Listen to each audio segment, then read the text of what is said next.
Support for Truth Be Told comes from the East Bay Community Foundation. Do you remember your childhood celebrity crush? For me, there were a few. There was LL Cool J, Ronnie DeVoe from New Edition, and people give me a lot of grief for this one, Joey McIntyre from New Kids on the Block. I loved Freddie Prinze Jr. and She's All That. I thought he was hell hot. You strip away all that attitude and makeup. Basically, all you have is a C- GPA with a wonder bra. Give it up. This week's question comes from someone in love with all that Freddie Prinze Jr. represents. In the movie, Freddie was athletic, popular, and white. I wanted that California, San Diego, eats fish tacos on the weekend surfer bro that worked out and was totally straight passing. Those were all qualities that I wanted almost because it felt like they were so different from me. Meet Checking Boxes. He's 25, Thai Chinese American, and lately he's been thinking about why he's only been into the Freddie Prinze Jr.'s of the world. In part because now he's fallen in love with someone who's not white. Dear Truth Be Told, I'm in a relationship with someone who I didn't think I would actually initially be attracted to. And so I'm wondering, how can I navigate my relationship and be authentic to my desires, but also be critical of the ways in which the narratives I've absorbed about who's attractive have affected my sexuality? How much of our desires are truly our own versus what society tells us we should like?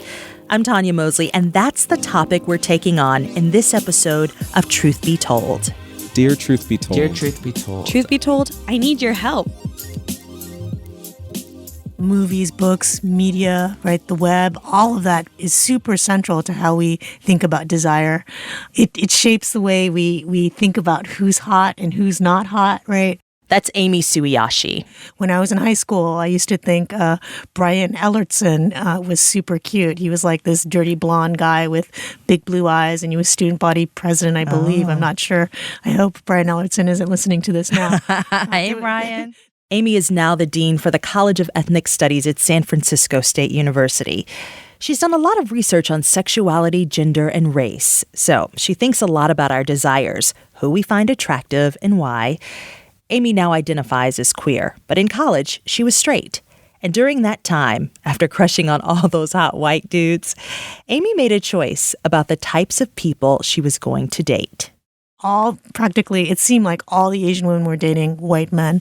And I made a decision in college that I was not going to date a white guy. I was very adamant about it. And I became known as the girl from California who dated Asian American guys. Were you really popular? I don't know if I was really popular, but Asian American dudes knew that I was their ally, that I could see them as potential dating partners. And I did have a different boyfriend every year that I was in college. I don't know if that's really popular, but... Yeah, that's kind of popular. But it was seen as something notable. Amy was pushing back against something that often happens. There's a term for when people of color covet or desire whiteness. It's called colonized desire. Colonized desire is when the colonized person has a set of beliefs around beauty and value that's based on the colonial power that has colonized them. And so you could have a colonized desire. You could be like a person of color who likes white folks because you see them as the pinnacle of authority and culture and intellect, right? And that's, that's part of what colonized desire is, to also not see your own family, your own community as beautiful and attractive and worthy of love. Mm-hmm. That's also colonized desire. We brought Amy in to help our friend Checking Boxes with his quandary. Right now, I'm with a partner who has sort of subverted my ideas of what I think my check boxes are. He's 5 feet tall, so he's significantly shorter than me. And he also has a higher voice. So he doesn't have the deep, masculine, straight passing voice that I've always fantasized about. But he holds space for me. He makes me feel comfortable. And because of that, I've been able to explore my sexuality so much more with him.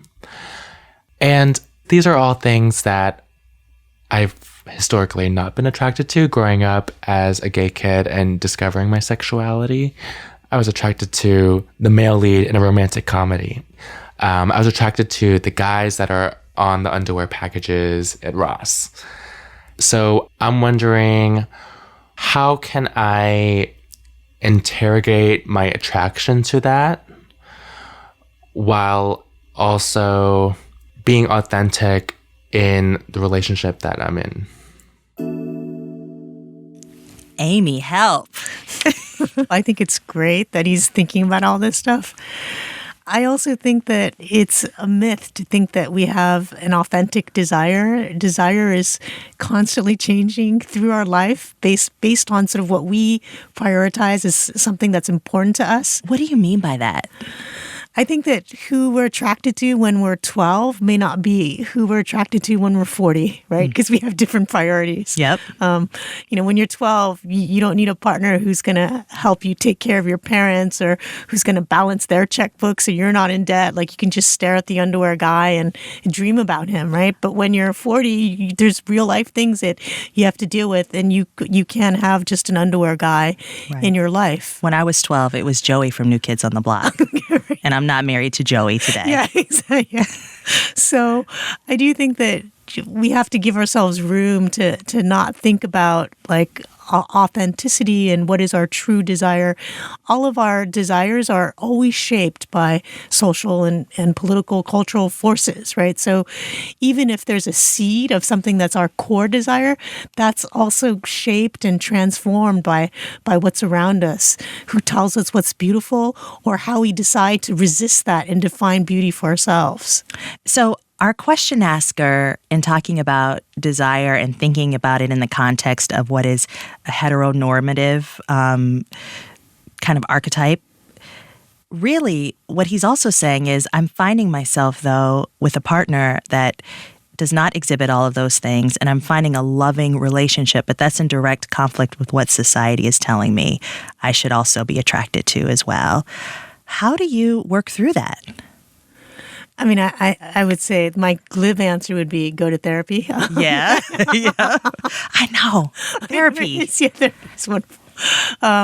But, I think it's okay to have these conflicts. I think that we all have a pulse. We have ways in which that we might be attracted to something that we know is bad for us. And so then we don't pursue it, right? So we should try to find things that are good for us and see that as beautiful and nourishing for us. Right. Because ultimately it's about like seeing the beauty in yourself. If a person that you're with looks like you, or if you're finding yourself not attracted to folks who look like you, what does that really say about your sense of self-worth and what you look like? I do think that in the U.S. context, it really is about self-loathing and the ways that racism works to undermine the beauty of folks of color. Yeah. For sure, yeah. Yeah. I've had so many experiences where I'm talking with people and they're telling me, I had this one guy I was working with, bless his heart, I love him. But we were, at one time we were working and we were sitting there and he was telling me about this woman that he had met. And he was like, she was the perfect woman, Tonya. She was just so beautiful. Blonde hair, blue eyes. And I'm like, you're talking to me. Why you think I'm going to sit there and say, yes, that is the perfect woman? It was just sort of like he wanted the affirmation of that and for me to like engage in that. I find it so interesting, though, that society is set up this way where that's normalized, where we're all taking part in this idea of what is the ultimate desire. I think what's sad for me is that people don't question sort of why their desires are the way that they are. Like if we're all learning how to be critical thinkers in the world, then we should be able to think about why we like the things that we like, right? Yeah. So really, should we all be taking inventory of ourselves and our desires like our caller and thinking about what we desire and the reasons why we desire it, whether or not we move forward with anything or go to therapy? I think it's important to be self-aware. I think that if you're happy, then that's fine, right? Many of us often are unhappy and we don't know why, right? And then it's time to kind of check in with yourself to see what's really going on inside, right? Like, is it because of you keep choosing the wrong partner, or is it because you kind of hate yourself because of the messages that society gives you? Like, do you feel like you're constantly ugly even though you're beautiful? Once Amy came out as queer, she opened herself up to dating white women, but not exactly on purpose. So there's two things. One is that if you read this bridge called My Back, Gloria Anzaldúa, there's like all these writings by women of color that talk about sort of how they felt alienated by white women. And so that book for me, this bridge called My Back, was like a Bible for me, coming out, having consciousness around sort of the personal as political. Still, when I put my ad on Yahoo Personals, this is a long time ago when people... Back when Yahoo Personals was a thing. Yahoo Personals.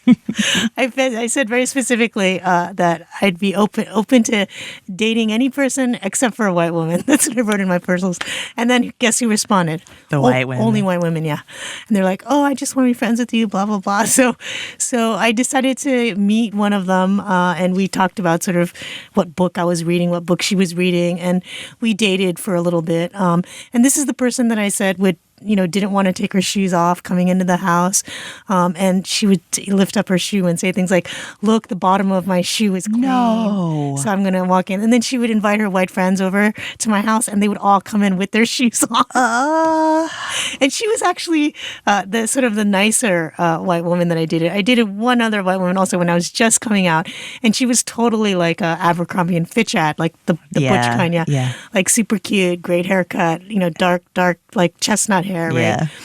And we would do things like we would go camping, but then she would refuse to pitch the tent or cook. And so I was pitching the tent and cooking. And so you were the laborer. Yeah, I was the laborer. And remember, I told you that I tend to give a lot in relationships. Yeah. So then I felt like, what the hell is going on here? I feel like I'm your geisha, honestly. Oh my gosh. But I don't want to only talk about the anecdotal. I want to also talk about the fact that, women of color in the 1980s had documented the incredible trials that they had with white women in the feminist movement as they were coming up as women of color. Yeah.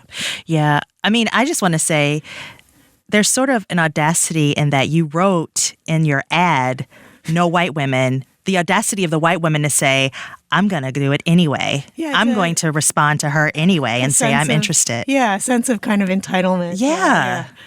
And so that should also already be a red flag, right? But then, you just still go for it because your heart is lonely. No one's responded to your ad in 6 months. Right. So you just kind of go. Maybe you think you're being narrow-minded, right? I mean, I don't know.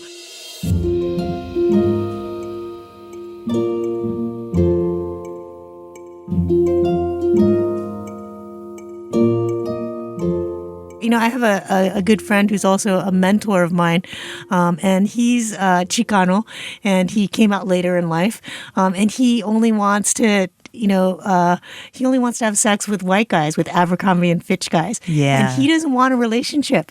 So he's happy having these encounters with basically kind of white guys that are not, that don't play a significant role in his life. Yeah. And then his sexual desire is satisfied through that route. He also watches porn that are basically Abercrombie and Fitch guys, and he's happy. Right. And so I think that that's fine. Right. But Amy, I sort of feel like, isn't it a little problematic, though, when it's like two things? I have a type, and I can't even open myself up to these other types of people, even people who look like me. I actually have a good friend. I'm not going to name who she is because she probably will hear this podcast. But she says she's Asian. She's like, I never date Asian guys. I would never date an Asian guy, only white guys. And she's actually married to a white guy now. Yeah. I never said this to her, but I always felt like that is truly a problem. It's different to have a preference, but then when you're saying, I'm just going to date only. Yeah, no, I agree. But I also think that if she's happy, do you see what I'm saying? Then that's I would let But can you truly be happy if you're not acknowledging yourself through who you love? That's a question for your friend, I think. And a therapist, maybe. Yeah.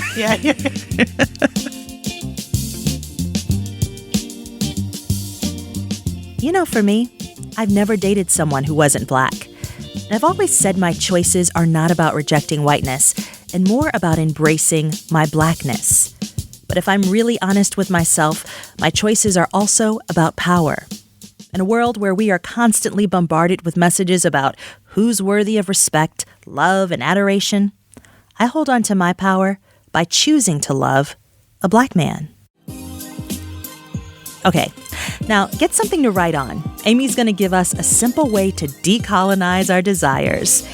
She also goes deep on how queerness fits into colonized desire when we return.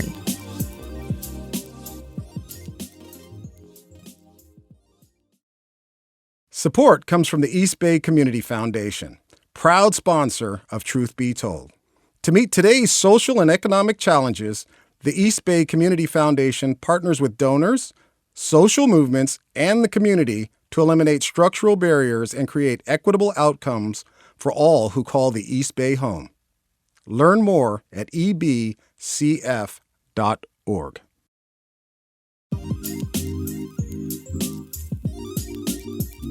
How does queerness fit into colonized desire? So I think that queerness can both be like subscribe to colonized desire as well as push back against it. I mean, maybe that's kind of a generic answer. But to be more explicit, like I would say that same sexuality, not radical queer love, but same-sex sexuality, right? Two men that might like each other could actually replicate colonized desire, right? So it could be a white guy with a younger Asian guy, and it could be a classic kind of rice queen relationship, right? On the other hand, it could totally push back against colonized desire, right? So if you're queer, right, as the caller said, you're already like pushing back against all these other things. So who cares? Why even try to subscribe, right? And that's when, you'd probably break out of the confines more than even a heterosexual couple. So you might be more likely to be interracial among a community of color, right? Rather than being with white folks. Or you might have be in a coupled relationship with someone of an unconventional body size that's not typically seen as attractive, right? You might be with someone disabled, which straight folks may not necessarily do, right? And so there's all these ways in which being queer also liberates you from not having to subscribe to these cultural norms. And that's what I'd really like people to do, is embrace their inner queer and be able to define beauty and attraction and love on their own terms, not necessarily by the terms that society dictates.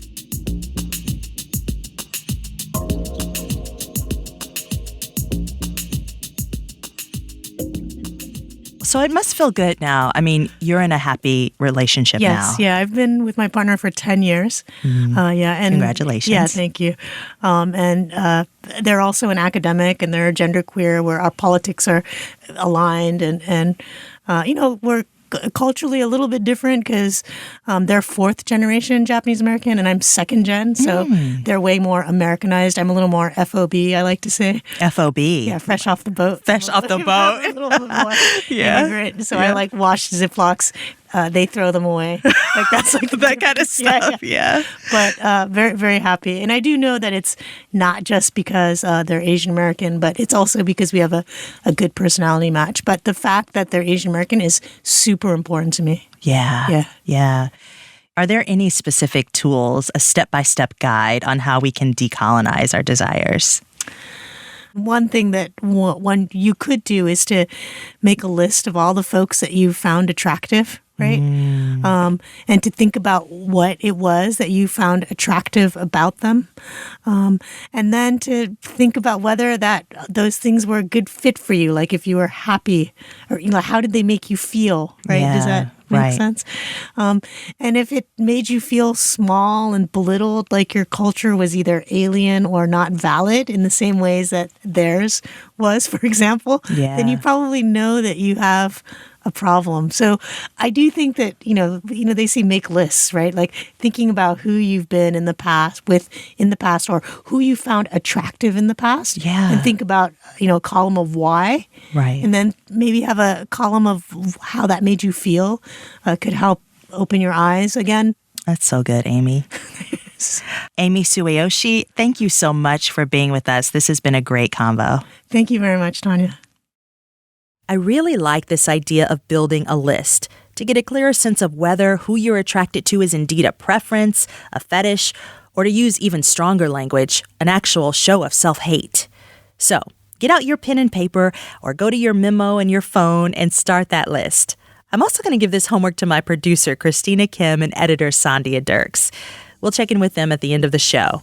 But first, a couple that made a conscious choice to decolonize their desires by choosing each other.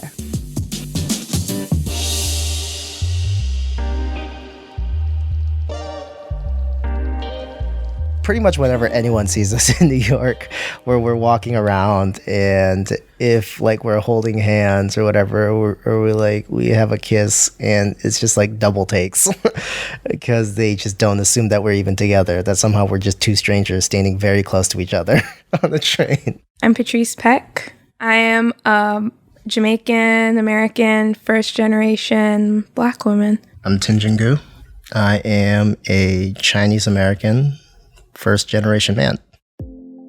Remember that time you came to church with me and my grandma for Mother's Day in Connecticut? Oh, yeah. Everybody was so nice to you at church, and really nice and it's an all Black church, like a storefront Black church. Yeah. And you came in, and somebody from the church, he's like, "Oh, like, are you the Uber driver?" And we're like, Uber drivers don't come into buildings with you. I even had my arm around you. What do you think? Like, I was an Uber driver trying to get fresh with you on church Sunday? It's just that jarring moment of, whoa, my expectations or assumptions were totally wrong, but they also realized there was no indication that what they're seeing couldn't be true. And I think if people were to see more diverse representations of interracial couples, you know, specifically two people of color together, then that would open their horizons to who they date. It's so funny. At work, you know, a couple of months ago or like last year, before people got to know you, I would always talk about you and they'd be like, "Oh my gosh, you guys like sound amazing and your boyfriend sounds amazing." And then some of them, like when they saw on Instagram or like in person that you were Asian, they were like, "Oh my gosh, I didn't know he was Asian." But then they, as soon as they said that, they would say out loud to themselves, "But I don't know why I wouldn't have thought that." Like, you know what I mean? They're like, actually, like there is nothing to make me assume he wouldn't be. Right. And so we have people question their preconceived notions of who can be with who and why they think that. It all goes back to our first date, just in terms of we really presented to each other who we were. And everything that you've said, I can't help but think about, like, everything that you've done has always just been on trajectory of how you wanted to tackle, you know, ideas of representation, and, you know, and putting out more positive messages. Why does representation matter to you? It matters to me because growing up, it was, especially in my small town, you know, I mean, I feel like the both of us could just go back and forth about all the stories of all the sort of microaggressions that happened. And at that time, especially growing up, like thinking that's okay, like you're just let it slide, and how that does eventually wear away at you. And, you know, I feel like, especially for Black women, being so sexualized in the media, and for Asian American men to be so emasculated, you start believing that, you know, you start believing that in a really deep and profound way. Even to this day, I still sometimes, you know, think about like the dates I've gotten and stuff like that, and I still like wonder about it, you know, like, am I attractive enough? Representation is important because it can empower people, but the lack of representation can really, it just reaffirms the notion that like you're not important, you're not, like, your culture is not good enough. Me knowing you this entire time, you're very pro-Black, you know, Black is beautiful and everything. How does that now feel in terms of just us dating? I love Black culture. I love being Black. I love Black music. I love Black TV, movies, fashion, all that. And so it is noticeable to me, like, that all of that's lacking when I'm with your friends and family. But at the end of the day, I'm dating you. You know what I'm saying? Being in an interracial relationship with you has not been difficult because I feel like you understand me, I understand you in terms of what we're going through. And I challenge you sometimes and you don't take that as an affront. You always challenge me and push me to learn. And in return, you also are open to being challenged and wanting to learn. And that's what I love most of all. I love you. Why are you making that face? Man, this couple is beautiful. And as Patrice likes to say, they're living the romantic comedy we'd all love to watch. Now, back to that homework I was talking about. My producer Christina and editor Sandhya have been hard at work. Okay, the homework is to write a list of all your former and present lovers. I see you got your pen and paper out. I've doodled hearts on my sheet. I'm ready. Here we are. I like this list you have here. So you've got your list of lovers, and you have their initials, and then a column for what you found attractive, and then a column for how they made you feel. There's a level of, I'm at the certain point of blondness on this chart, of like Teutonic, Germanic blondness that is just, there's a little shame spiral happening in my heart right now. And it was all about what I wasn't. Oh, definitely. That is exactly what my list is. There are 4 people on my list, and 3 of them, of 4 of them, 3 of them are all white, and they were all, 2 of that list, they're blonde and they're blue-eyed and they're athletic and they have like that California sun-kissed everything, which exactly is right. I grew up in California. That's what was beautiful. That's what my friends look like, or at least what the popular girls look like, that were seen as desirable. And so when I see this, I see myself all over it, because I see that when I look at how they made me feel, I'm seeing words like safe and beautiful. And so much of that is because I thought, wow, like if you can love me, then I must be worth it. Like, you know, if you, this ideal beauty, this beautiful boy, this beautiful blonde boy can love me, then I must be worth it no matter what they say. What's next now that you guys have been able to see this laid out in this way? What does this reveal for you moving forward? How did I make me feel? Not enough, not loved, not wanted, not enough. Moving forward, I think what I see and why these relationships ended is because even though I was looking for essentially their approval and for their love to somehow make me love myself, that in the end, what was happening and why they end is because I couldn't be myself. And so what I think I need when I look at this list is to be really intentional about finding a partner who sees me for who I am. And when I'm in it, I want to look at how they make me feel, and I want to see the word me.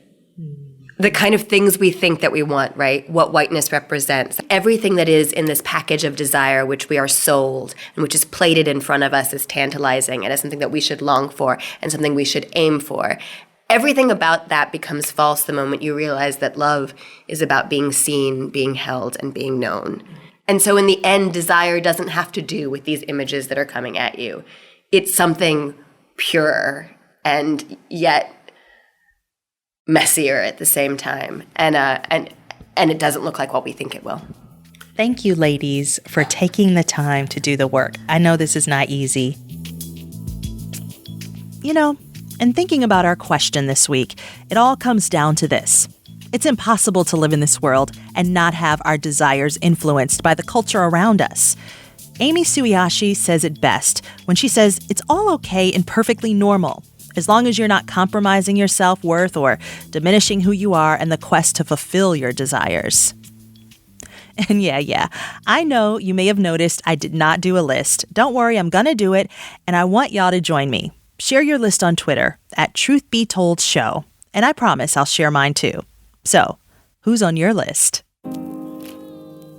At some point in our lives, we've all asked ourselves one of these questions. Am I Black enough? Am I Indian enough? Am I Korean, Japanese, Latina enough? Am I enough? Sometimes I feel like I'm not Latina enough, like my Mexican identity is sort of stripped a little. That's next time on Truth Be Told. And while you're listening on Apple Podcasts, NPR One, YouTube, or wherever you get your shows, please take a second to leave us a review and a rating. It helps other people find our show. Thank you. Truth Be Told was produced by Christina Kim and edited by Sandia Dirks. Our sound engineer is Enrico Benjamin. Special thanks to KQED Head of Podcasts, Julie Kane, KQED's Managing Editor for News, Vinnie Tong, Executive Editor of News, Ethan Lindsay, and Chief Content Officer, Holly Kernan. Truth Be Told is funded in part by a grant from the California Wellness Foundation, with a commitment to diversity, equity, and inclusion. The Foundation's vision is for every resident of California to enjoy good health and experience wellness. From KQED in San Francisco, I'm Tonya Mosley.